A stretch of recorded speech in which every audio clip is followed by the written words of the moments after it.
Good afternoon, everybody. We're bringing the meeting to order, and we're going to start off with roll calls. Ms. Friedman? I'm here. Mr. Arnold? Here. Ms. Banks? Here. Ms. Bell? Mr. Brown? Ms. Carter? Here. Ms. Clark? Here. Reverend Gordon? Here. Ms. Harding? Here. Ms. Howe? Here. Ms. Mendoza-Lott? Here. Mr. Knowles? Here. Mr. O'Connor? Ms. Rodriguez? Here. Mr. Stengel? Major White? Ms. White? Here. Awesome, thank you very much. Next, we'd like to have recognition of our visitors. And Richard, would you start us off, please? Richard Arnold. Linda Badalance. Peter Cardi. Taylor Brisiaga with the Sophia Middleton. Matt Bell, Team Recovery. Juan Duarte with Team Recovery. Lane Savansky, CJCC. Robert Kasperzak, board staff. Tina Layson, board staff. Paul Rose Recovery Council, Board of Trustees, St. Paul. April Rodriguez with the auditor. Elijah Jones, board staff. Melissa Medlin, Unison Health. Okay, well, thank you and welcome. Is there anything listed below that we need to pull out, my fellow board members, from our consent agenda? Why don't you list them? Okay, you can do that. Meeting minutes from May 16th. Planning and Oversight Committee report, the Treasurer's report, civil commitment designations, designation of pre-screeners and attorneys, Deaf Center Crisis Care Capital Allocation, and Ohio Moss Community Capital Grant approval, Latino X Navigation and Prevention allocations, City of Toledo ARPA funds allocations, fiscal year 2023 Health Equity in Action Access Improvement Campaign, Marketing Communications allocation for Credio, Infrastructure Transformation Project Phase 2 allocation, Health Officer designation, Home for Everyone Continuing Care member appointment. Hearing none to be removed. Do I have a motion? And then I Carter, so moved. Do I have a second? Second. Thank you. Alrighty, Roll call vote. we're gonna do the roll call vote. Susan? Mr. Arnold? Yes. Ms. Banks? Yes. Ms. Carter? Yes. Ms. Clark? Yes. Reverend Gordon? Yes. Ms. Harding? Yes. Ms. Howe? Yes. Ms. Mendoza-Lott? Yes. Mr. Knowles? Yes. Ms. Rodriguez? Yes. Major White? Yes. Ms. White? Yes. Thank you, everybody. Next, I turn the floor over to Jenny. Jenny, we're glad to have you back in person. Thank you. Thank you. COVID-free. I'm going to direct you all to page 20 and 21 of your packet. And the reason that this was not on the consent agenda is that it was not presented at the Planning and Oversight Committee because we became aware of it between the time of the Planning and Oversight Committee meeting and this meeting. So you might recall we presented to you at the May meeting, the May Planning and Oversight Committee meeting, and then the May board meeting. You approved our subsidy schedule for fiscal year 24 to be included in our contracts. And we became aware a couple weeks ago that we had an error in our calculations. We had a typo in what we pulled in from the HHS poverty guidelines in our Excel spreadsheet that we brought to you for approval for family size of 5, 9, and 10. So on page 21, we have the revised schedule, which has the revised dollar amounts in it, and there is a motion on the bottom of page 20. And I can answer any questions anyone has.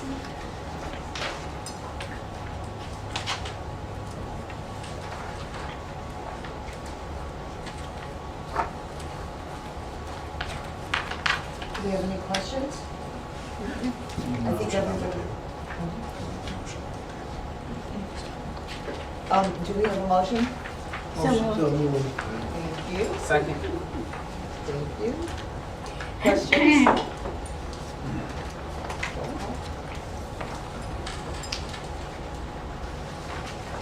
Mr. Arnold? Yes. Ms. Banks? Yes. Ms. Carter? Yes. Ms. Clark? Yes. Reverend Gordon? Yes. Ms. Harding? Yes. Ms. Howe? Yes. Ms. Mendoza Lot? Yes. Mr. Knowles? Yes. Ms. Rodriguez? Yes. Major White? Yes. Ms. White? Yes.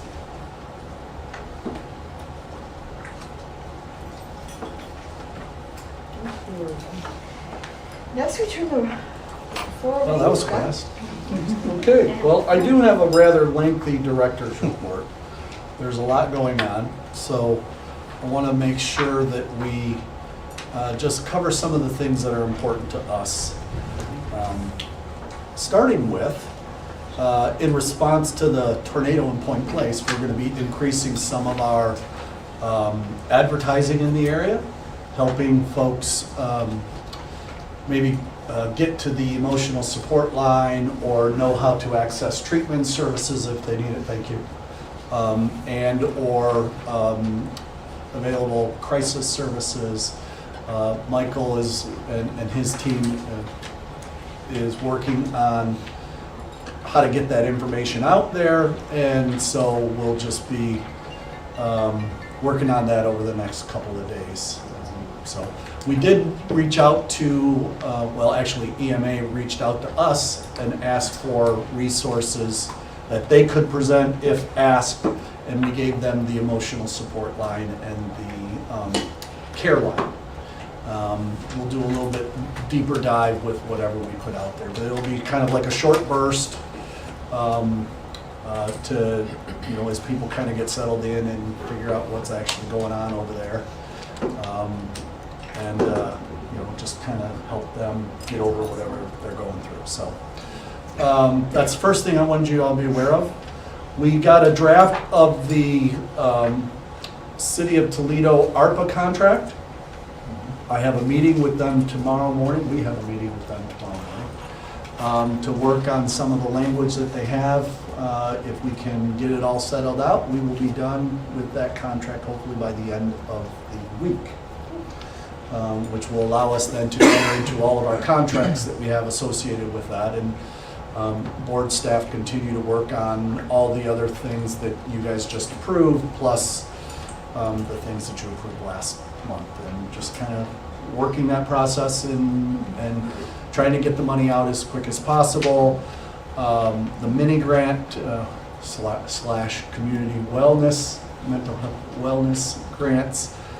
First cycle applications closed, when, Michael? May 29th? 27th? Yeah, 29th.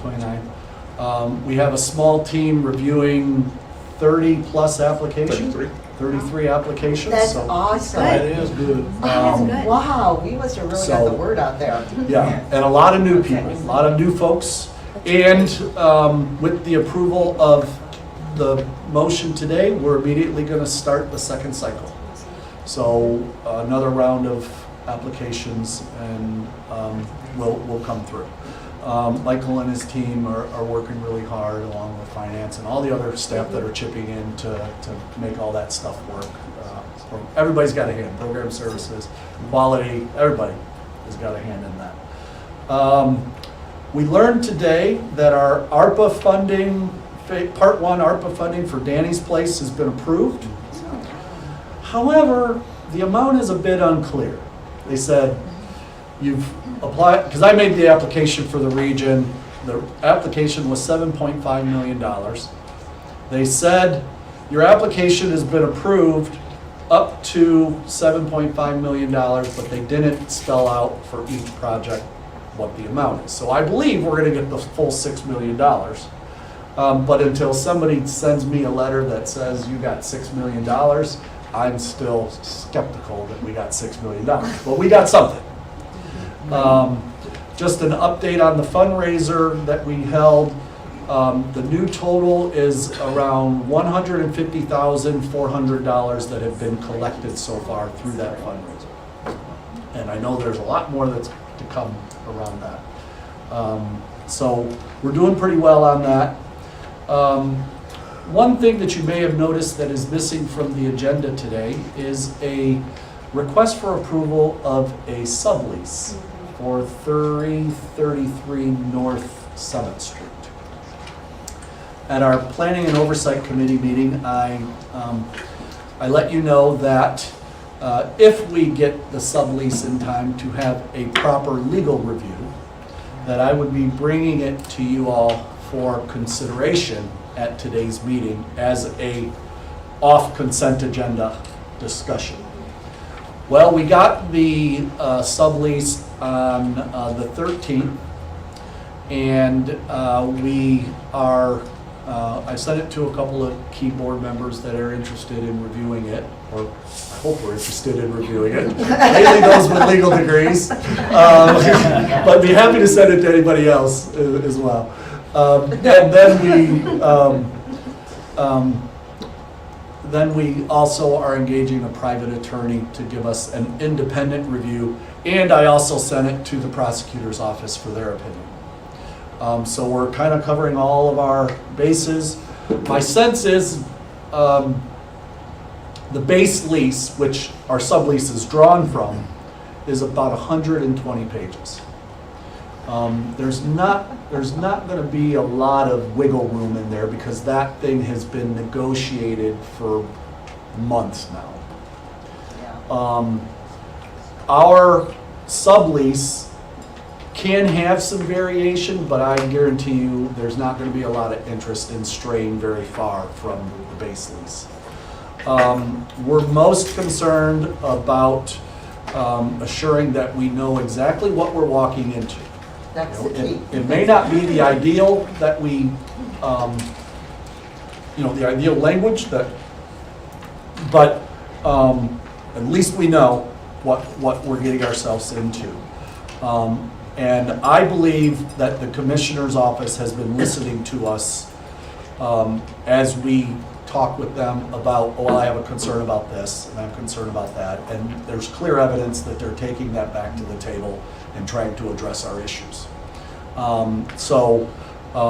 We are very positive about the opportunity to move. I still think it's a very good opportunity.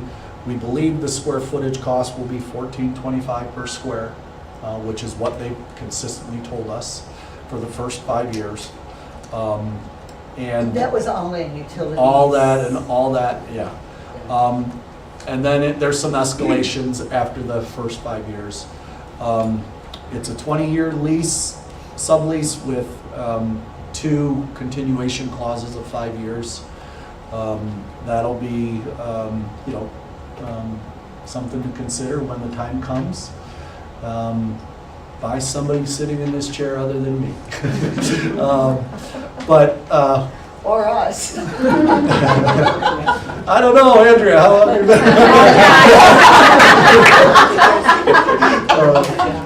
And Linda, we just keep bringing you back, Linda. We just keep bringing you. So it's still looking very positive.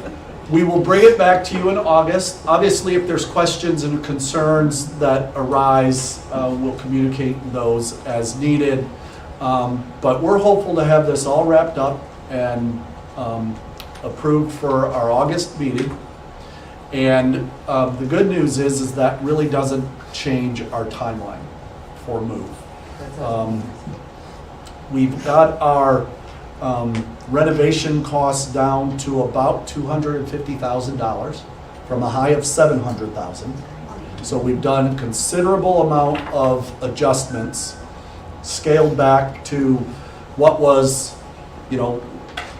what we thought was just everything we wanted to only what we really need. And then our decision will be do we want to pay for that out of designated funds or undesignated funds, or do we want to pay for that over time with the commissioners selling bonds or whatever, however they're going to do that.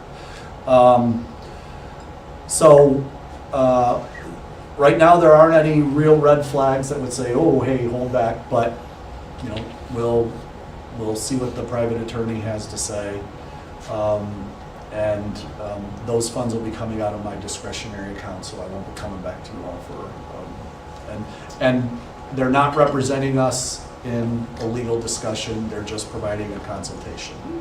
So I'm not asking them to go and negotiate the lease or anything, that'll be our job. Just tell us, these are the things that we should be looking for. And of course, I'm sure any questions that you might have, certainly shoot them over to me and I will always bring them up. But still good news, still good news. Also, I've been keeping you abreast of the budget situation. And the last conversation we had about the budget wasn't as rosy as we would have liked it to be. The governor's as introduced budget was very favorable. It came out of the House less favorable. And it came out of the Senate a little more favorable.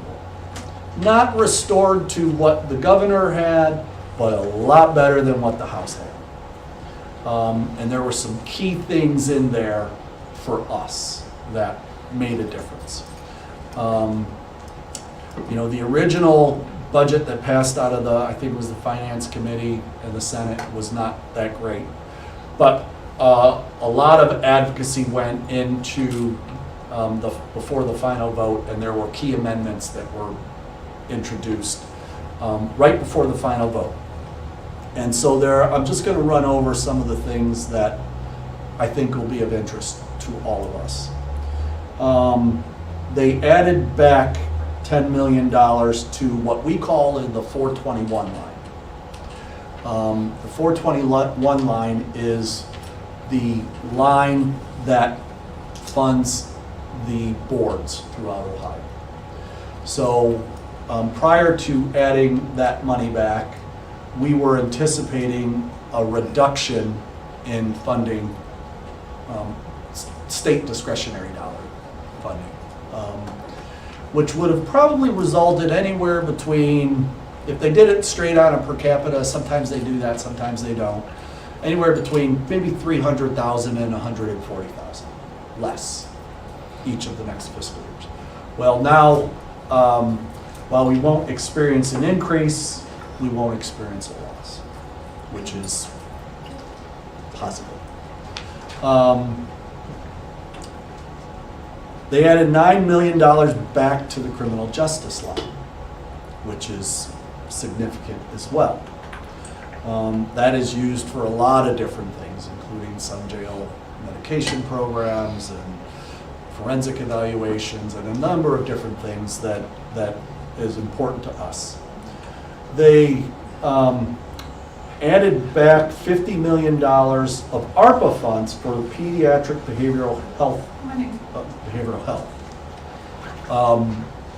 That was important to us as well, because any reduction in kids' services would have had ripple effect across the systems for years to come. The incorporated changes into certification language for the when agencies become certified or seek certification, that they have to actually notify the boards. That is important because a lot of times we don't know what's going on in the community, and therefore we have no opportunity to address any concerns like capacity or like, we've had some experiences with that provider before. It might not be the best fit for Lucas County, that kind of stuff. One thing that you might be a little concerned about, but I don't, in conversations with the commissioners, I don't think we should worry too much about it, is they are going to allow boards to change the size of their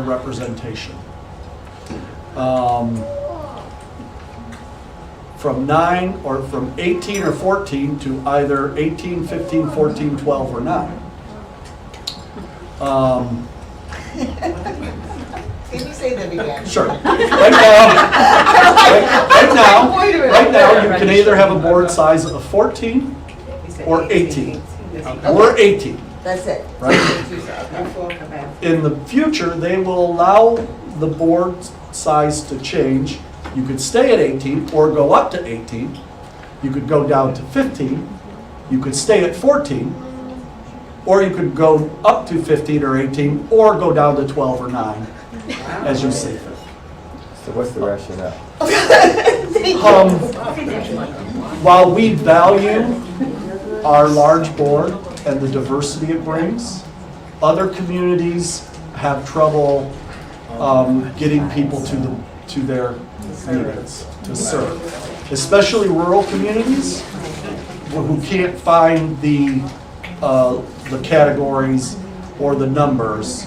And so they want to give more local control. And it will be based on a commissioner's decision with input from this board. Now, I've already talked to our commissioners and told them my preference is that we stay at 18. We have a good board, we have great diversity and great synergy, and we're making progress. So why would we want to mess around with that number? And then plus, in case I ever have to get fired, I'd rather be fired by 10 of you than just So.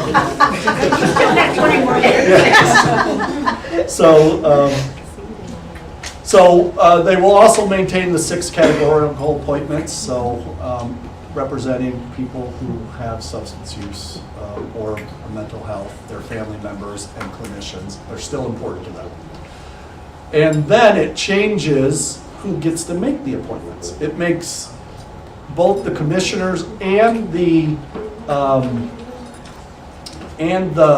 State Department responsible for those categorical appointments. Right now, it's just the State Department.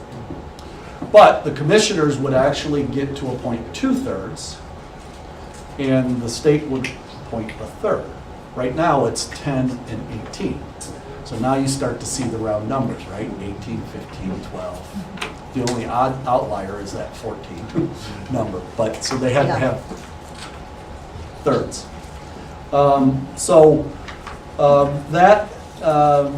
That's in the Senate passed version.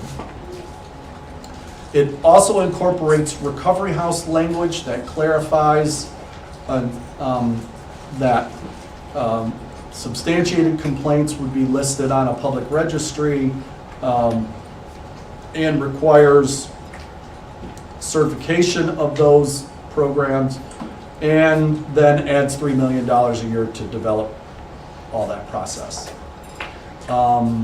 That's something that was in that was in a standalone bill that got pulled into this bill.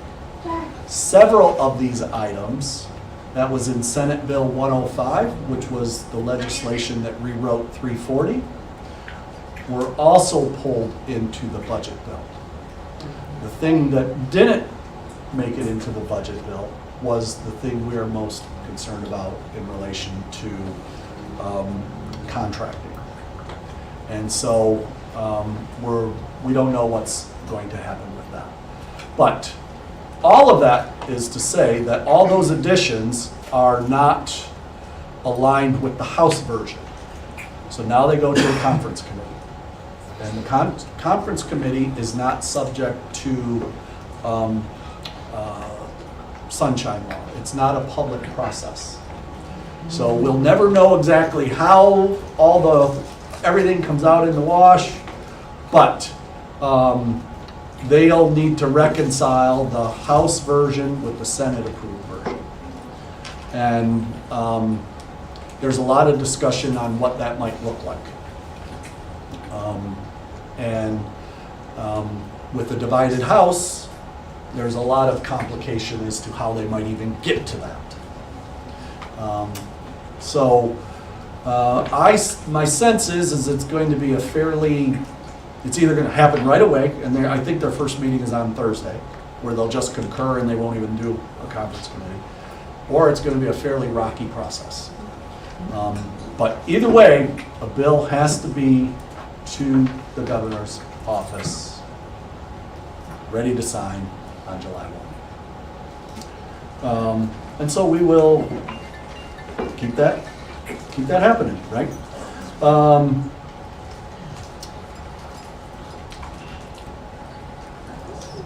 We need to acknowledge our outgoing officers and leaders. Lisa Banks, thank you. David Arnold, thank you. Calvin Brown, he's not here, but thank you. And then, of course, David Arnold is taking over chair of the P&O. All right, David. Miss Katina is moving from secretary to treasurer. Pastor Gordon, VP to chair. And then, of course, this is Sena's last meeting. Thank you all very much for all the work you've done. You've done a great job over the last 2 years. Thank you. That concludes my report. I just want to express the deepest heartfelt gratitude and appreciation for this opportunity. It has been a wonderful 2 years.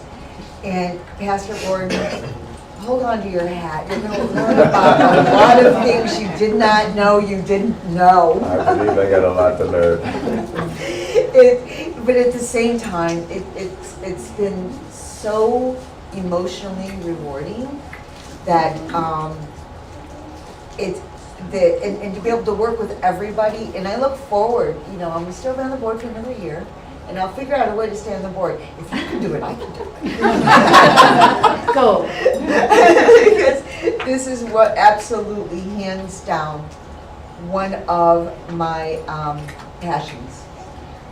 You have 2 of them, and my work has always been around both of these, and this has just been truly an honor. Thank you very much for your trust. I would like to say you have done a tremendous job and big shoes to fill. And thank you for your leadership. I look forward to yours, because I know you'll take us somewhere even. Thank you. Thank you. And along with that, I neglected to mention the rounding out of next year's officers that we certainly need to recognize. Miss Christina Rodriguez as Vice Chair of P&O, Nima Bell as Vice Chair, and of course, Major White as Secretary.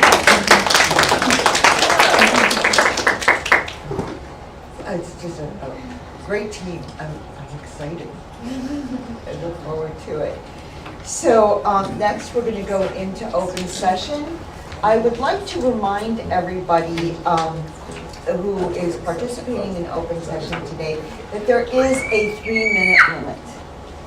This is something that was instituted a while ago, and I just thought I would bring it to everyone's forefront of their mind, because it's easy to forget that there is a 3-minute limit. And we'll start off with, we traditionally start off with Richard, so go ahead, Richard. There's quite a bit going on at one government center. I'm only going to touch on a couple. This morning at County Commissioners, they spent more than $500,000 on the Building 333 Summit. $223,000 to CDRE for owners representation services. I don't even know what that is. And $248,000 for the collaborative for architectural renovation services. So that's moving along nicely. Just came from a city council meeting. They are going to expand the downtown outdoor refreshment area, also known as DORA. Just what we need in downtown Toledo, more inebriated people walking around with open containers. It came out at the meeting that the bar owners are running out of the DORA cups, and the city council is having some supply chain issues, so they're just telling the bar owners, give them any cup, but it's being expanded. I just want to, I know there was an article in the Blade last Friday, I just want to briefly touch on the situation with Whitney Manor. A week ago Monday, I was in the Neighborhoods and Community Development Committee. Everything was going just fine, and they had representatives there talking about Swain Field, and they want to, pour a lot of money into that. And then at the end of the presentation, the city council said, okay, we want to wait until you leave before we have a discussion, and that's certainly unusual. So what the discussion was around was the Whitney Manor project, and they were throwing numbers around that the city has somehow poured hundreds of thousands into it, it's going to take millions and all that. And it was a veiled threat that if we don't get an accounting of this, we're going to withhold our support of other projects like Swain Field and Zablocki Center. So they were given a first reading last week, and they'll go before the city council next week. But it certainly looks like this project that Unison is involved in has been kind of dragged into the middle of city politics. I don't know where it's all going, but Unison wants to put 20 units in there of supported housing. And I just want to say a very brief word about xylazine. If you don't know what this is the latest additive being put into heroin. If you think fentanyl was bad, wait till you see this drug. In Oakland County, Michigan, they've been testing for it since February. I'm quoting the Oakland County Sheriff. This drug can disintegrate human skin. And people who use it end up with giant sores that are not only a problem for them, but a problem for first responders. I'm told it produces a massive high that quickly fades and the person craves more. I've been asking over at City Council and County Commissions, have you heard about this? Is it in Lucas County? No one seems to know, but it's in Michigan and will probably be here soon. It's almost like this drug was designed by drug dealers because it produces a massive high that makes you want more. Once they say fentanyl is an opioid and responds to Narcan. This is not. The street name of this is tranq. It's used to tranquilize large animals, and it does not respond to Narcan. So it's probably going to be in the Lucas County in the near future. I just wanted to make you aware of it. Thank you. Thank you. Thank you very much. Linda? Hi, my name is Linda Parra from Nuestra Gente Community Project, serving Lucas County Latino population since 2008 with social services, art, culture, transportation, translation, and food pantry, and all the services that we provide to our community. We get a question. We would like to know, clarify $450,000 of where they're coming from, why they're going to $225,000 to Sofia Quintero Center and $225,000 to Elite Center for a start-up social services when Nuestra Gente has been doing it for 15 years. Another thing is as a community as a non-profit organization serving Latinos since 2008, we are asking that $225,000 will be given it to Nuestra Gente to continue doing the work that we've been doing for 15 years. So I would like to get an answer to the $450,000 that where they're coming from and where they are distributed to two agencies that are going to do a start-up.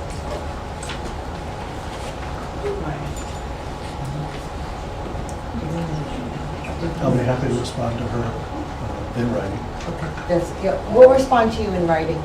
In writing? Mm-hmm. Why not now? We're here. Mm-hmm. I mean, we're here. It's an open session, so we would like to hear. Our policy is that we don't respond typically in open session. You've asked a question, and according to our process and policy, we will respond, just like I did today when you asked the questions on June 6th. It's an open section. And we heard your question, and we will respond in writing. It's the procedure. I don't know if that's a requirement, but also, Teresa, can everybody stand out from Nuestra Gente, please? Levántese. Levántese, come on. We are all here supporting Nuestra Gente. Those are few of the families. We have more families, but those are the ones that stopped by today to support Nuestra Gente. And we have Nadesa. She's going to speak on behalf of all of them, because most of them, they speak just only Spanish. So We do have interpreters available. Yes. Linda, she can do it. She Linda? speaks English and Spanish. Linda, we do have interpreters on hand and ready to go. Yeah, we will do it when the Spanish speaker are going to talk, but Melissa can do it on her own. Good afternoon, this is representing Ernesto. And we just want to advocate our group because we've been helping the community since 2008. And just to give some thought for the social services we've been providing, specifically like the kids group recently, and also like the food pantry services we do around the Southside community in Toledo. And overall, just to receive funds to keep our programs going. Okay, Thank you. and then? Thank you. Would you like to talk?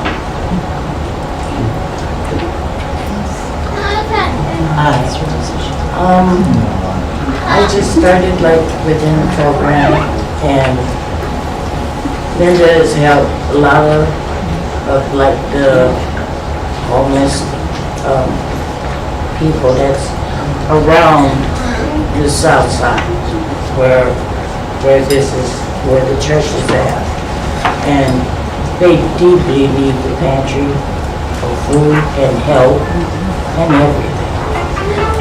Sorry. Thank you. ¿Le puedes hablar con nuestra gente? Dándole las gracias a toda la organización, ante todo el apoyo que nos han dado. We need We need to. co-priorities. Yeah, we just sit here. Yeah. Okay, can she tell her to come up here and sit right here? En español, que si lo puedes Yeah. decir allí, que tiene un interpretador, un traductor.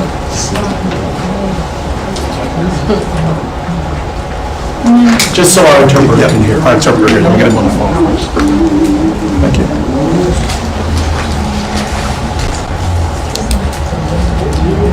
You can have a seat so they can see you. Yeah. Thank you. Good afternoon. My name is Agustina, Visivo 916, and I will be a Spanish interpreter. Please speak in English or sentences so I can interpret everything. Thank you. My name is Michael Carter. I'm with the Mental Health Board, and we're in our board meeting. And we have a couple of people that we need interpretive services for, so that we can communicate with them, okay? Okay. You can now speak to. Ok. Ante todo, darle las gracias a la organización que nos está ayudando, nos está apoyando en todas las cosas. No tengo palabras como expresarle el agradecimiento hacia la señora Linda con nosotros, pues. No hay palabras para tanto agradecimiento.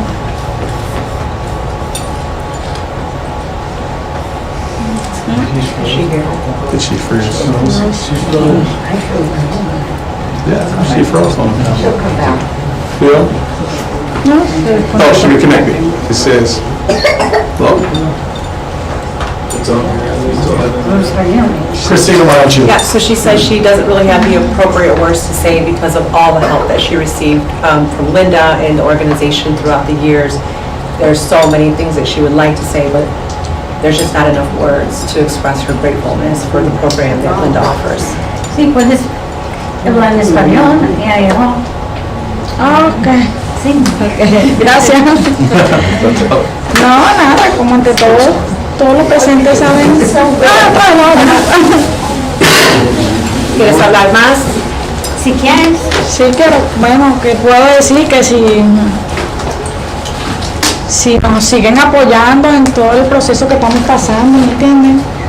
Good afternoon. My name is Evelyn. ID 21595. I will be your Spanish interpreter. Please make the assurance that you're so that I can interpret everything. How may I assist you? Puedes hablar con ella. Ok, no se va a colgar. A ver. Que darle las gracias a todos los presentes por habernos escuchado, como a todos pues, y que esperemos que en realidad nuestra presencia sirva de mucho y nos sigan ayudando a nosotros o a la señora Linda para que ella en sí pueda seguir proporcionándonos ayuda a todos ya que lo necesitamos y venimos desde cero pues.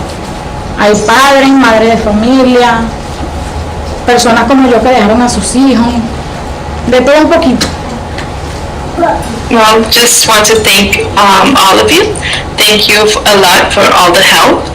And we just want to continue receiving the same help or to help Miss Linda. Some of us are parents and some not, but we are here. Okay. Se ve como vi. Thank you. I feel emotional.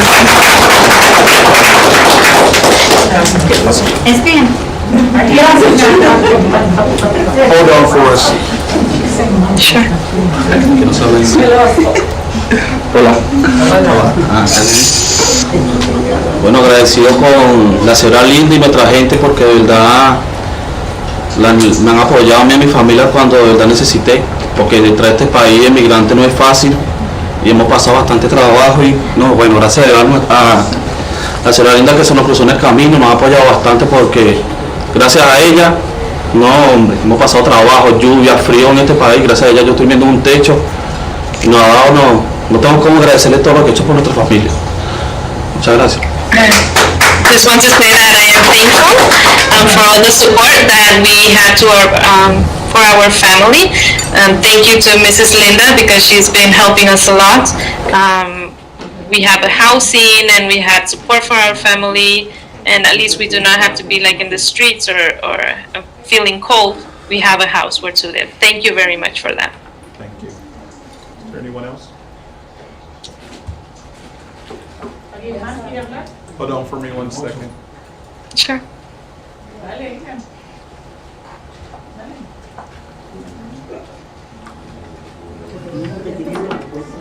So they are all the few of the families. One more is coming. Choose another family though, sir.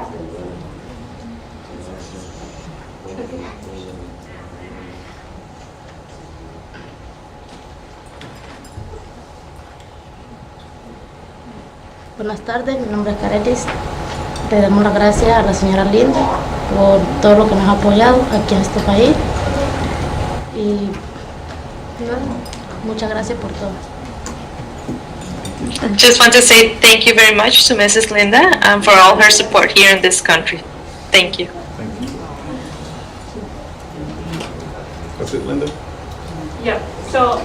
Thank you. My pleasure. Is there anything else I can assist you with? That'll be all for now.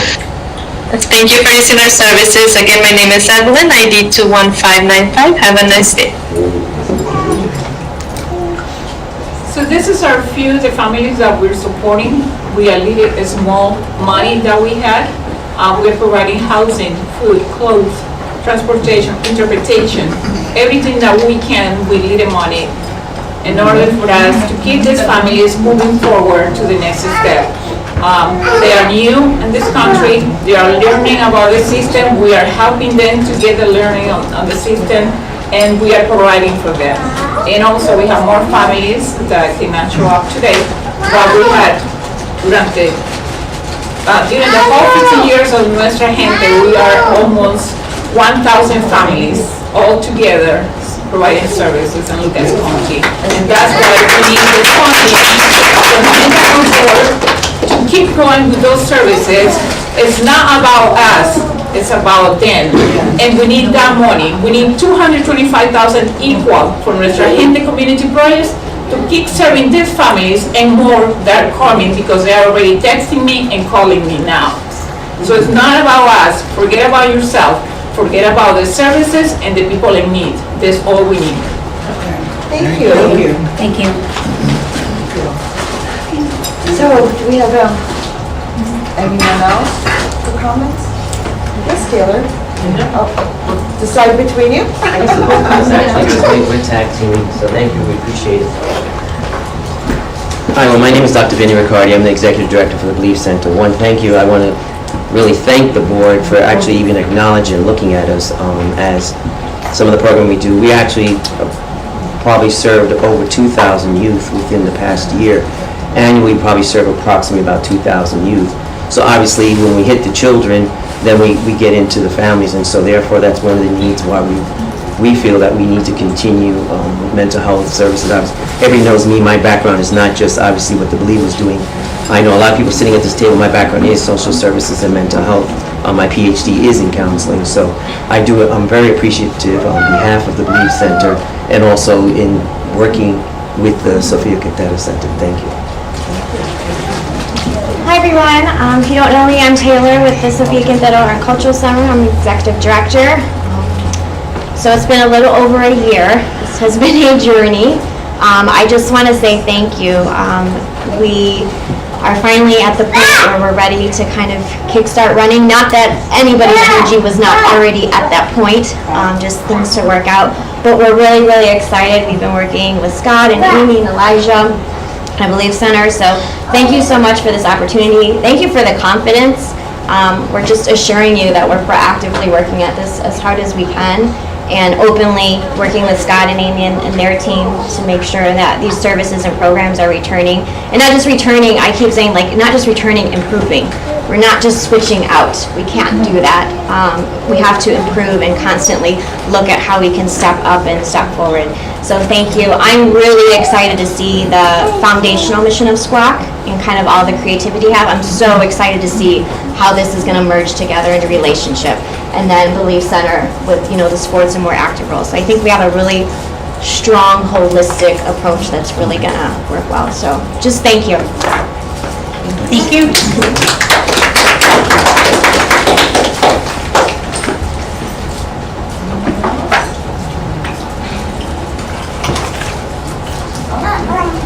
No, wait. I thought you were going to say something else. One more thing, real quick. Thank you for your information. Thank you. I'm always asking her about Hispanics and the health designation and what's the percentage that we're working with. And today there is a tithing.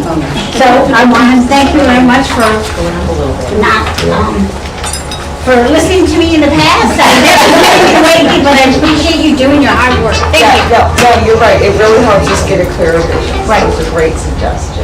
Thanks. We have Delphina. She would like to say something too. She's part of our team. I may have something about that. And I help with the lupus meeting that we have. I have lupus, and so we spread lupus awareness because Latinos and African American population we're the ones predominantly being diagnosed with lupus. It's important for us to have these meetings. Not many people know about lupus and mental health education when it comes to those meetings. I've dealt with lupus for over 20 years, and it's been a struggle. So mentally, it's a way of coping. It's a way of talking about our experiences, our fears, and I just want to say that it's really important to me, and it's important for other people who have this. Thank you. She is the reason why Nuestra Gente has a lupus program every month. We met with our lupus participants, and it's about talking about lupus, educating the community, and doing awareness about lupus in English and in Spanish. We have that program too. Thank you, Linda. Okay, here, let's try this again, folks.